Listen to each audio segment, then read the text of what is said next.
حضرت فاروق اعظم دے زمانے دریائے نیل خشک ہو گیا. اور توہمات اس زمانے بھی سن اور اج بھی ہیں. توہمات اے لوگ جناب بنائے ہوئے ہیں اے چند گرن دے نام تے جناب کان دے نام تے جناب جس کول چلے جاؤ گے کہ جی کالا ہویا ہویا. رب دی رضا تے راضی ہونا بھی اے بھی مومن دی نشانی.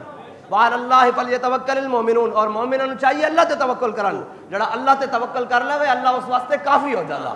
حضرت فاروق اعظم دے زمانے دریائے نیل خشک ہو گیا. لوگاں توہمات پھیلا دیتی انہاں کہ دریائے نیل اس وقت تک نہیں چلدا, اے خشک رہندا, اس دے ذمے ایک عورت کر دیتی جاوے, اس دے حوالے کر دیتی جاوے, ہار سگار پا کے سونے چاندی دے زیورات پہنا کے اور جناب کباری لڑکی اس دے حوالے کر دیتی جاوے. حضرت فاروق اعظم تک جدو ایک گل پہنچی تو آپ نے فرمایا نہیں ہوں حضور آ گئے, یہ توہمات نہیں چلنے. حضرت فاروق اعظم نے خط لکھ دیتا دریائے نیل نو, فرمایا عمر تینوں خط لکھ دا اور کہندا کی عمر کہ جے تو اللہ دے حکم نال چلدا تو پھر چل پے, اور اگر تو کسی اور دے حکم نال چلدا تو پھر سانو تیری لوڑ ہی نہیں. تے انہاں جا کے خط جویں دریائے نیل سے لکھیا تے سویرے چل پیاؤ.